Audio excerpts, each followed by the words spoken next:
أعوذ بالله من الشيطان الرجيم. بسم الله الرحمن الرحيم. الحمد لله، الصلاة والسلام على رسول الله، ثم أما بعد. السلام علیکم و رحمت الله و برکاته. برادران و دوستداران زبان عربی، الحمدلله که ما و شما از کتاب بیدان گراماتیک زبان عربی 12 درس گرفتیم و امروز درس 13 رو برای شما دوستان خواهم رسانید. و آخرین درسی که ما و شما گرفتیم درباره فعل امر بود. ما و شما درس‌های گذشته گفته بودیم که از مصدر 12 چیز میگیریم. فعل ماضی 14 صیغه می شود گرفتیم و فعل مضارع 14 صیغه می شود گرفتیم و اسم فاعل 6 صیغه می شود و اسم مفعول 6 صیغه می شود و فعل جهد 14 صیغه می شود گرفتیم و فعل نفی 14 صیغه می شود گرفتیم و گفتیم هفتم چیزی که میگیریم این امر است. ما و شما درس گذشته امر بعضی کلمات بگیم قاعده‌اش گرفتیم که ما چطور امر میگیریم. ما گفتیم از فعل مخاطب معلومی فعل مضارع مخاطب امر میگیریم و چیکار میکنیم گفته درس گذشته گفته بودیم، اونو دیگر تکرار نمیکنیم و شروع میکنیم از درسمون. ما گفتیم که امر بیلام بر 6 صیغه می آید. امر بیلام اکنون امر با دو تقسیم کردیم، امر بیلام و امر بالام یا امر حاضر و امر غایب. امر بیلام یعنی امر حاضر 6 صیغه دارد. 3 مذکر را بود و 3 مؤنث را بود. اکنون 3 تا مذکر است و 3 تا مؤنث، خلاص. این دیگر غایب ندارد، این دیگر متکلم ندارد، فقط 6 صیغه دارد، خلاص. 3 تاش مذکر است، 3 تاش مؤنث.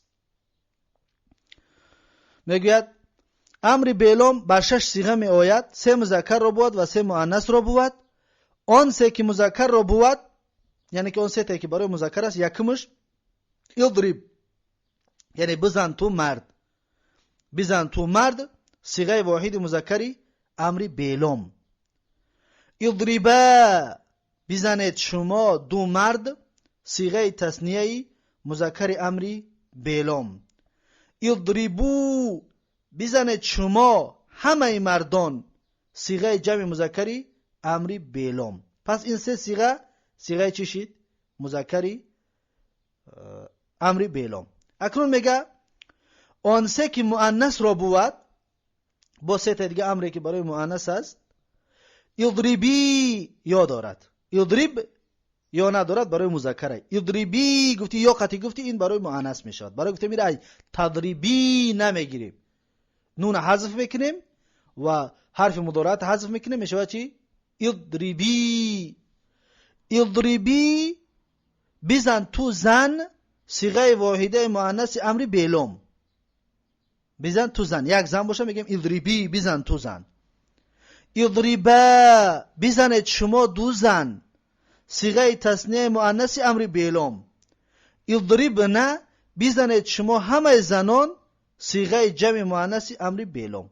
پس این 3 صیغه مؤنث شد. 3 صیغه مذکر دارد و 3 صیغه مؤنث. 3 صیغه مذکرش اضرب، اضربا، اضربو. 3 تا مؤنثش اضربی، اضربا، اضربنا. این 6 صیغه امر بیلام. اکنون این یکم قسمی امر بود، امر بیلام یا امر حاضر. میگذاریم بعد دویم قسمی امر، میگه امر بالام یا امر غایب. امر بالام رو میگه از 6 صیغه فعل مضارع غایب معلوم و از 2 متکلم میگیرند. ببینید ما 6 تا امر بیلام رو از مخاطب میگرفتیم. میگه امر بالام باشد از 6 تا غایب و 2 تا متکلم میگیریم، یعنی همگی 8 تا میشود. امر بیلام 6 تا میشید، امر بالام میگه 8 صیغه میشود. 6 قطعی 8 چند میشود؟ 12 صیغه، 14 صیغه. همون رنگی دیگر فعلای ماضی و مضارع 14 تا که برنگ همون میشود. میگه که امر بالام رو از 6 صیغه فعل مضارع غایب معلوم و از 2 متکلم میگیرند، همگی 8 تا میشود. به عمل اول بعد از آوردن یکمین کاری که میگم عمل اول یعنی که یکمین کاری که میکنیم بعد از آوردن لام مکسوره بر اول فعل مضارع، فعل مضارع مثلا یضربو، در اولش یا لام میاریم، لام کسره میکنیم، میگیم لی یضربو، فهمو؟ لی یضربو، لام میاریم کسره میکنیم. میگم فعل مضارع مثل لیضرب و لیعلم، و آخرش همچنین ساکن میکنیم. یضربو بود، لام میاریم در اولش میشه لیضربو، آخرش ساکن میکنیم برای فعل امر شده است، امر غایب شده است، پس این لام ساکنش کرد، پس میشه لیضرب، لیضرب و لیعلم. انا می لامی چه است؟ لام امر است. این لامی مکسوره ای در اول فعل مضارع درآمد، این لامی امر می شود. معلوم امر بالام بر 8 صیغه می آید. پس ما در امر بالام معلوم و مجهول نخوندیم، فقط گفتیم 6 صیغه دارد خلاص. انا امر بالام باشد، امر غایب، این صیغه معلوم دارد و صیغه مجهول دارد. بسیار متوجه باشید، این معلوم دارد و مجهول دارد. میگه که معلوم امر بالام بر 8 صیغه می آید، این 8 صیغه می شود معلومش. خب 6 غایب را بود و 2 حکایت نفس را بود. اکنون دیگه مخاطب ندارد، برای مخاطب ما فعلی امری حاضر گرفتیم، امری بالام گرفتیم. برای مخاطب میگه 6 تا غایب را بود و 2 حکایت نفس را بود. آن 6 که غایب را بود 3 مذکر را بود و 3 مؤنث را بود. اکنون 3 تا مذکر و 3 تا مؤنث می شود غایب.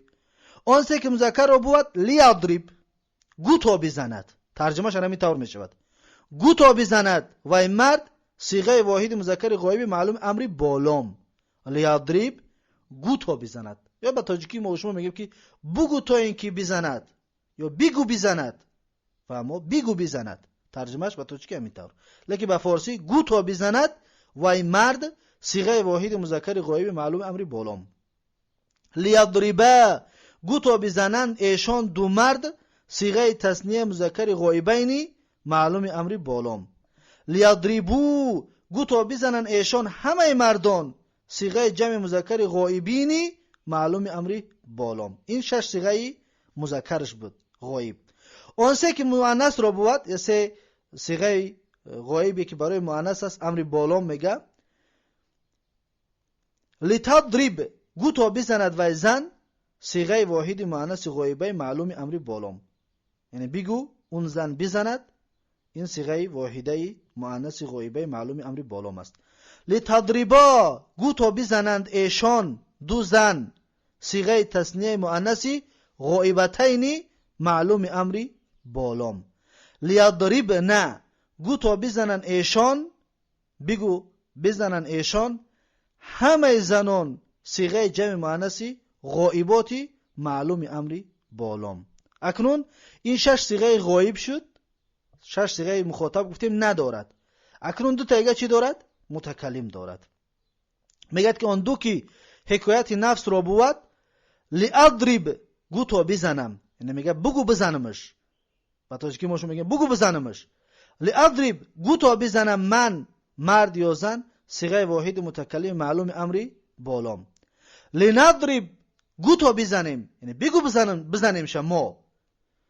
لنضرب گو تا بزنیم ما همه مردان و یا همه زنان صیغه متکلم مع الغیر معلوم امری بالام. پس این 8 صیغه است، 8 صیغه معلوم امری بالام دارد. ما گفتیم که امری بالام 6 صیغه دارد، امری بالام 8 صیغه دارد. اکنون امری بالام را معلومش را گرفتیم، اکنون مجهولش را میگیریم. میگوید که اگر خواهی که معلوم امر بالام را مجهول کنی، ما قبل آخر را فتح کن و حرف مضارعت را دم کن تا لیضرب لا یضرب شود. این را ما در سوی گذشته به تفصیل گرفتگی بدیم. در فعل مضارعی که یضربو را چخیل مجهول میکنیم، این نمیجد عیناً همون کار میکنیم. ما قبل آخر را فتح و حرف مضارعت را دم میکنیم، یضربو یضربو میشود، لامی مکسوره میمونیم لیضربو میشه، لیضرب میشود، آخرش ساکن میکنه میشود امری بالام. میگه مجهول امر بالام را نیز 14 مثال است. مجهول امر بالام همچنین 14 صیغه دارد، 14 مثال دارد. اینجا ده 14 مثال دارد. میگوید خب خوب متوجه باشید. میگه 14 مثال دارد. مجهول امر بالام رو نیز 14 مثال است. 6 غایب رو بود و 6 مخاطب رو بود و 2 حکایت نفس رو بود. 6 و 2 تا دیگه حکایت نفس رو بود. ما گفتیم در معلوم امر بالام 6 تا است، 8 تا است. در مجهولش اکنون 14 تا می شود و مثل دیگرهاش 14 تا می شود. 14 مثال است. 6 غایب رو بود و 6 مخاطب رو و 2 حکایت نفس رو بود. و 6 مخاطب رو تقدیم میکنند بر 6 غایب. یعنی مخاطب اول تقدیم میکنند، یعنی اول مخاطب میگن، ما اول توضیح را غایبا رو میگفتیم، بعد مخاطب و متکلم میگفتیم. این میگه که اول در اینجا 6 تا غایب بگو میگه. آن 6 که مخاطب رو بود 3 مذکر رو بود و 3 مؤنث رو بود. اکنون 3 تاش مذکر و 3 تاش مؤنث چطوری میگرفتیم؟ آن 3 که مذکر رو بود لتضرب گوتو زده شوی تو مرد، صیغه واحد مذکر مخاطب مجهول امر بالام. لتضربا گوتو زده شوی شما دو مرد، صیغه تثنیه مذکر مخاطبین مجهول امر بالام. لتضربو گوتو زده شوی شما همه مردان، یعنی بگو تا زده شوید شما همه مردان، صیغه جمع مذکر مخاطبین مجهول امر بالام. آن 3 که مؤنث را بود لتضربی گوتو زده شوی تو زن، صیغه واحده مؤنث مخاطبه مجهول امر بالام. لتضربا گوتو زده شوید شما دو زن، صیغه تثنیه مؤنث مخاطبتین مجهول امر بالام. لتضربن گوتو زده شوید شما همه زنان، صیغه جمع مؤنث مخاطباتی مجهول امر بالام. پس این 6 صیغه مخاطب بود که اول آوردیم. اکنون غایب میاریم. میگه آن 6 که غایب رو بود 3 مذکر رو بود و 3 مؤنث رو بود. آن 3 که مذکر رو بود لیضرب گوتو زده شود وای مرد، گوتو زده شود وای مرد، صیغه واحد مذکری مجهول امر بالام. لیضربا گوتو زده شوند ایشان دو مرد، صیغه تثنیه مذکری غایبین مجهول امر بالام. لیضربو گوتو زده شوند ایشان همه مردان، صیغه جمع مذکر غایبین مجهول امر بالام. این 3 تا برای جمع مذکر. آن 3 که مؤنث رو بود لتضرب گوتو زده شود وای زن، صیغه واحده مؤنث غایبه مجهول امر بالام. لتضربا گوتو زده شوند، یعنی بگو زده شوند ایشان دو زن، صیغه تثنیه مؤنث غایبتین مجهول امر بالام. لیضربن گوتو زده شوند ایشان همه زنان، صیغه جمع مؤنث غایباتی مجهول امر بالام. اکنون این 6 تای غایب بود. اکنون میگه 2 تای دیگر برای متکلم هست. آن 2 که حکایت نفس را بود لیضرب گوتو زده شوم، بگو تا زده شوم من مرد یا زن، صیغه واحد متکلم مجهول امر بالام. گوتو زده شوم یعنی بگو تو اینکه زده شوم من، یعنی نامعلوم یه آدم بیا مرا بزند، معنیش همین است. یعنی که تو اینکه زده شوم من، یعنی که شتا بخرم من. فهمو؟ لنضرب گوتو زده شویم ما همه مردان و یا همه زنان، صیغه متکلم مع غیر مجهول امر بالام. پس این 14 صیغه مجهول امر بالام. مجهول امر بالام 14 صیغهش اینها می باشد. پس از اول صیغه ها را که ما امروز در این درس گرفتیم 6 صیغه امر بالامی، 6 صیغه امر بالام را گرفتیم. گفتیم اضرب، اضربا، اضربو، اضربی، اضربا، اضربنا. این 6 صیغه را مذکر و مؤنثش رو جدا کنید، در دفتر بنویسید و مفرد و مثنی و جمعش همچنین بنویسید. اکنون میگذاریم به امر بالام. امر بالام را گفتیم معلومش 6 صیغه دارد. اون 6 صیغه لیضرب، لیضربا، لیضربو، لتضرب، لتضربا، لیضربنا، لیضربنا، لاضرب لنضرب 8 صيغه دارد. 6 تا نه 8 صيغه دارد. یعنی که 6 تا از غایب میگیریم، از غایب میگیریم 6 تا و 2 تا متکلم مع الغیر. این دو تا قطع 8 تا میشود. پس بنویسید که لیضرب لیضربا لیضربو لتضرب لتضربا لیضربنا لاضرب لنضرب. این 6 تا امر بالامی معلوم هست. اکنون 14 صیغه امر مجهولی بالام، امر مجهولی بالام 14 صیغه دارد. اون 14 صیغه عبارت از اول گفتیم مخاطبه پیش میاریم، بعد غایبه میگیم، بعد متکلمه میگیم. اول مخاطب میشود که لتضرب لتضربا لتضربو لتضربی لتضربا لتضربنا. لیضرب انا اکنون غایبه میگیم.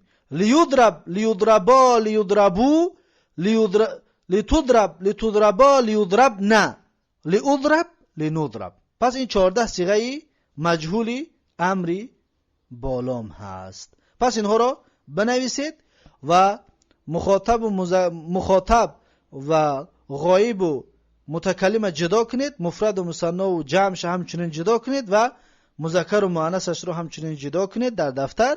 پس این را حفظ بکنید، بسیار تکرار کنید و در ذهنهاتون جا کنید. پس این بود درس امروزه ما و شما، درسی 13 و درسی 13 را در اینجا به پایان میرسونیم و یک شما را به الله تبارک و تعالی میسپارم و درس آینده انشاءالله ما و شما فعل نهی را میگیریم و تا درس آینده یک شما را به الله تبارک و تعالی میسپارم. بارک الله فیکم و جزاکم الله خیرا و السلام علیکم و رحمت الله و برکاته.